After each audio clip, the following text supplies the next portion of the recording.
Muchas gracias, señor presidente. Esta pregunta se la hago como comandante supremo de las Fuerzas Armadas y por ello le digo que 17 estados de la República ya aprobaron la presencia del Ejército en las calles. Oaxaca fue el primer estado, y los legisladores de Nayarit ayer dieron su aval para la seguridad pública hasta el 2028. Solo se requiere de la publicación en el Diario Oficial de la Federación. El secretario de Gobernación, el licenciado Adán Augusto, pues hizo una gira de trabajo para convencer a los legisladores de los beneficios. Y bueno, pues la pregunta se deriva en 2 puntos, señor presidente. Con esto inicia el restablecimiento del orden nacional de nuestro país y preguntarle, ¿cambiará la estrategia de seguridad o se mantiene? Pues ya se tienen 17. 17 hasta anoche, sí, hoy deben de votarse 2 más y en la semana… Bueno, a ver si explicas cómo es el procedimiento, porque estas conferencias son diálogos circulares, es comunicación, son mensajes de ida y vuelta y es enseñanza, es pedagogía, porque antes no se conocía cómo funcionaba el sistema político mexicano. Si todavía preguntamos que nos digan los ciudadanos si a cuántos de los 11 ministros de la Corte conocen, estoy seguro que el 90% no va a alcanzar a conocer ni a la mitad, el 90% de los mexicanos. Ahora, si les preguntamos a ver si conocen a los magistrados, menos. Si conocen a los jueces,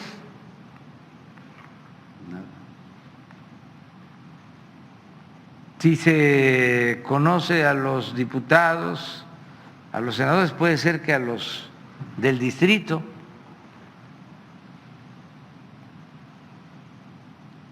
Y si se conoce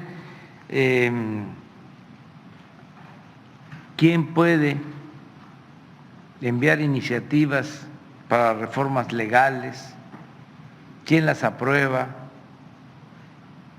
cuál es la función del Poder Legislativo, del Poder Judicial, del Poder Ejecutivo, quién aprueba el presupuesto público,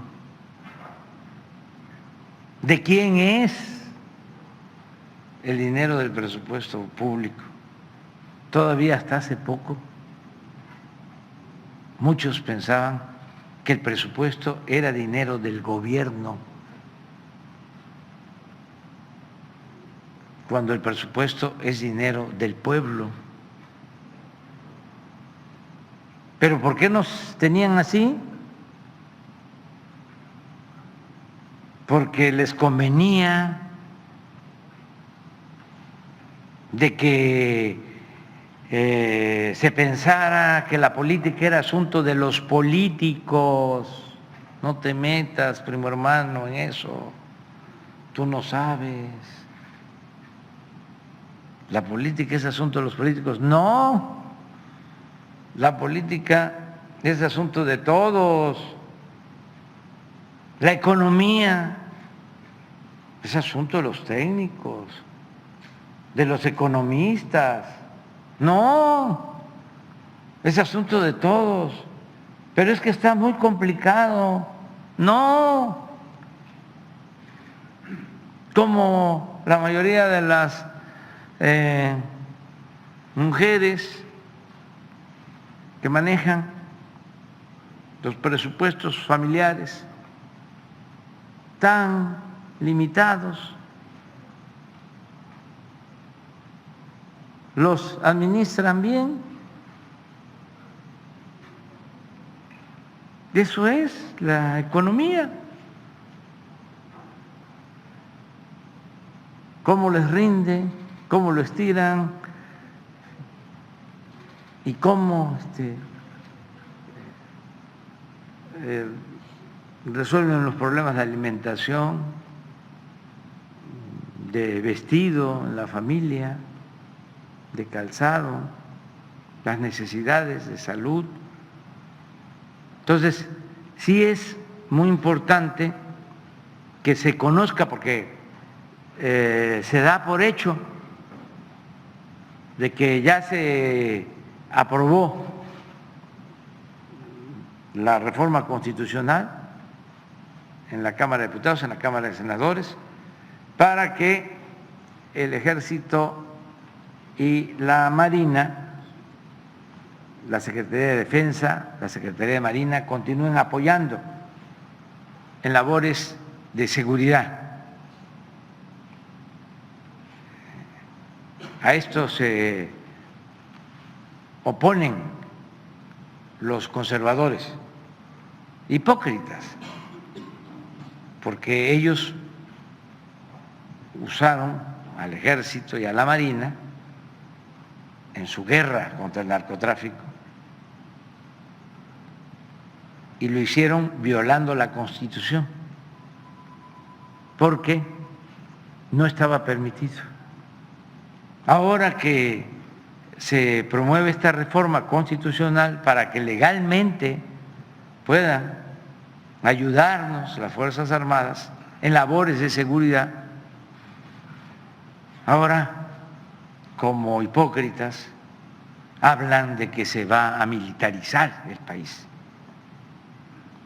cuando ellos fueron los que iniciaron la guerra y permitieron masacres y torturas y desapariciones y graves violaciones a los derechos humanos. Pero bueno, afortunadamente se logró en la Cámara de Diputados, en la Cámara de Senadores, que se reformara la Constitución para que nos sigan ayudando las Fuerzas Armadas en materia de seguridad, para proteger a nuestro pueblo. Sin embargo, se requiere que esta reforma, para que sea válida, debe de ser aprobada por la mitad más uno de los congresos locales, que son 32. De modo que si hasta anoche ya habían 17, pues ya se cumplió y ya es legal la reforma. Sin embargo, yo le he pedido al secretario de Gobernación que no nos quedemos con los 17, que se vaya a todos los congresos locales para saber quién es quién y que también los legisladores locales asuman su responsabilidad. A ver si van a votar como representantes del pueblo o como representantes de los partidos. Y sobre ese mismo tema de seguridad, señor presidente, descartada cualquier posibilidad de diálogo con la delincuencia organizada por parte de su administración. Sí, nosotros hemos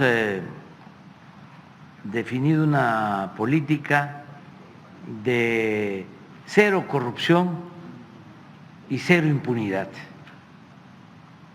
Y en el caso de el combate a la delincuencia, tanto a la llamada delincuencia organizada como a la delincuencia de cuello blanco, no hay ningún acuerdo, ningún pacto. Está bien pintada la raya, la frontera. Una cosa es la autoridad y otra cosa es la delincuencia. Cuando ya no hay frontera, como sucedía antes, es caos. Imagínense en el tiempo de Calderón que el secretario de Seguridad Pública, García Luna, tenía el compromiso de proteger a una organización de la delincuencia.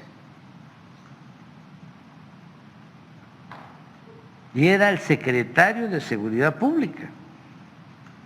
Y además, el hombre fuerte de Calderón. Ahora sí que, ¿qué esperanzas? Sí, la delincuencia estaba metida en el gobierno. Cuando no existe esa separación, cuando no se sabe dónde termina la delincuencia y dónde empieza el gobierno, pues no hay ninguna posibilidad de que las cosas mejoren. ¿Y qué hacían antes? Pues se protegía a unos y se perseguía a otros.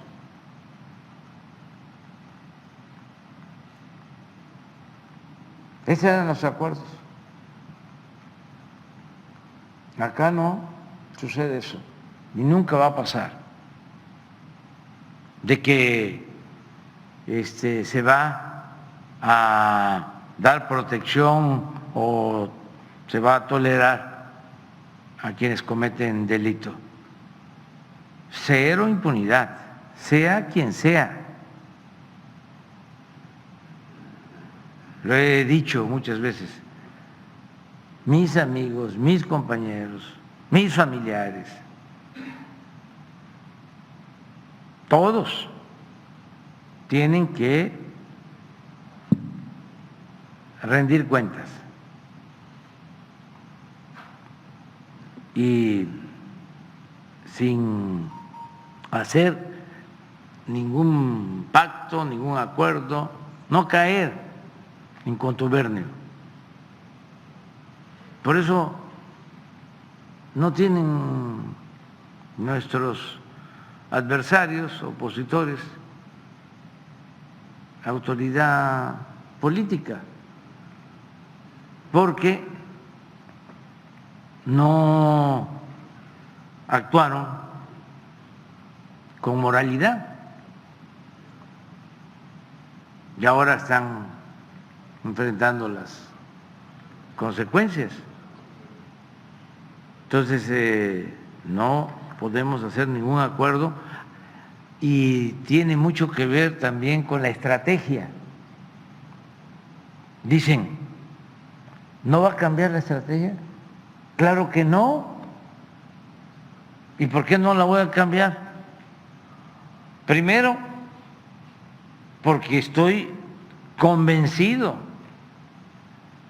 absolutamente convencido, de que la paz es fruto de la justicia.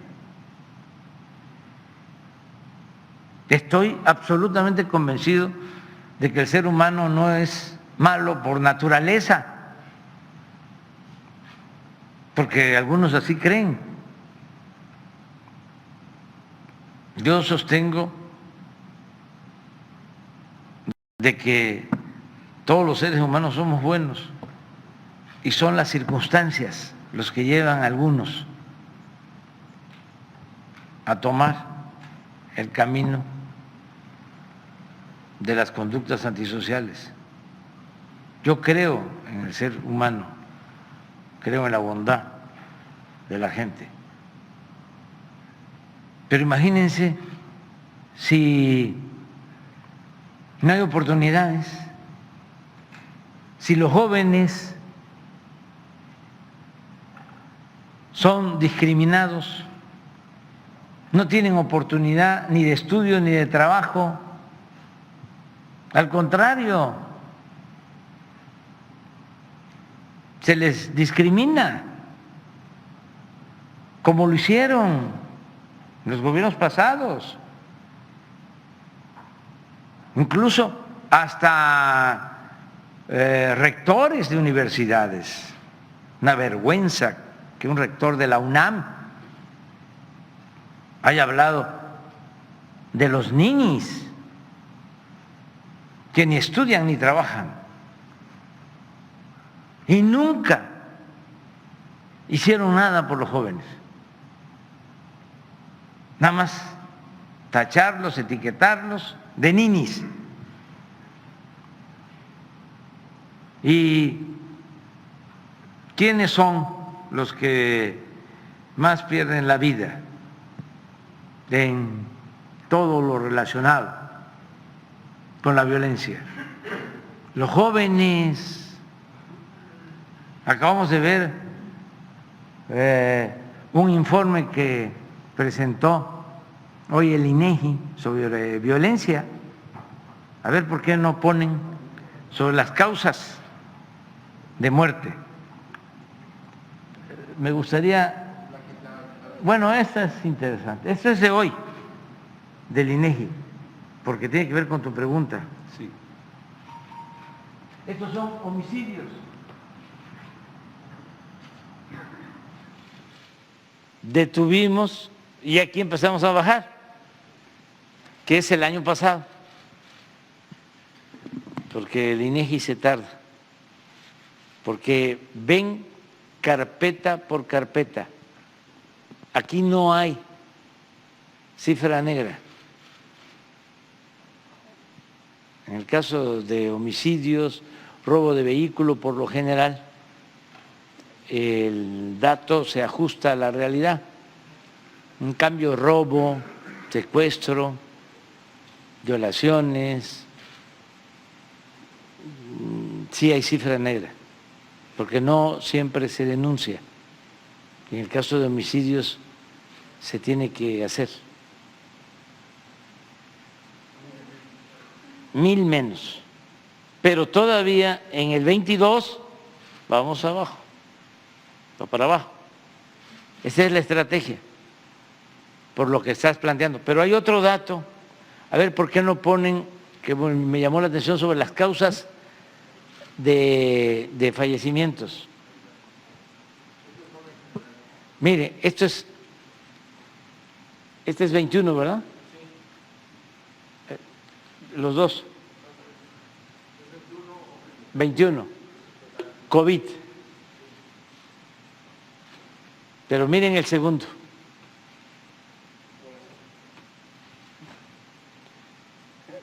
Infartos y problemas del corazón. Es en primero, en general, ya pasando el COVID. Es causas de muerte. Pero eso es en general. Ahora vamos, causas de muerte por edad. Miren, del 15 ¿a qué? A 34. Violencia, en primer lugar.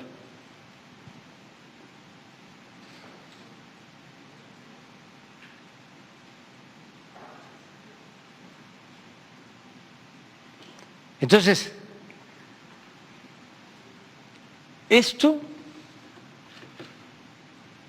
es lo que se está atendiendo. Por eso son las becas, por eso es el programa de jóvenes construyendo el futuro, por eso la atención a los jóvenes. Entonces, ¿cómo vamos a cambiar la estrategia?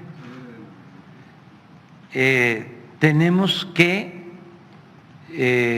seguir ayudando a la gente para que tenga oportunidad de mejores ingresos, mejores salarios, que los jóvenes tengan garantizado el estudio, tengan garantizado el trabajo, que el presupuesto se destine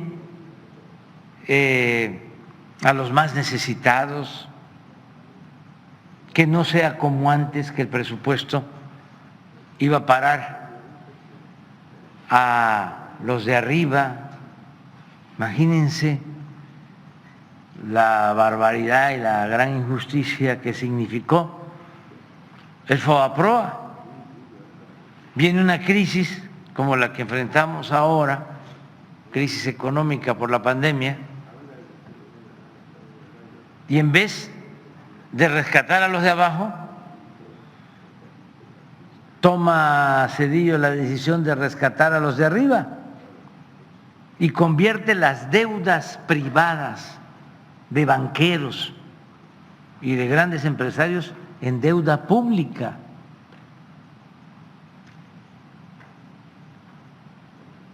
¿Por qué no se rescató a los campesinos y a los obreros y al pequeño comerciante y a los integrantes de las clases populares? ¿Por qué a los de arriba?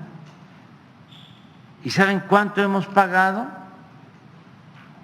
por esa enorme deuda? 2 billones de pesos.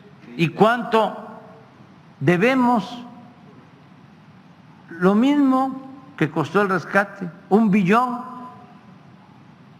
O sea, en total estamos hablando de 3 billones año con año. Hay que incluir en el presupuesto 30, 40 mil millones de pesos solo para pagar intereses del FOBAPROA. ¿Y saben cuál es el peor de los males? Que hay todavía mucha gente que les cree.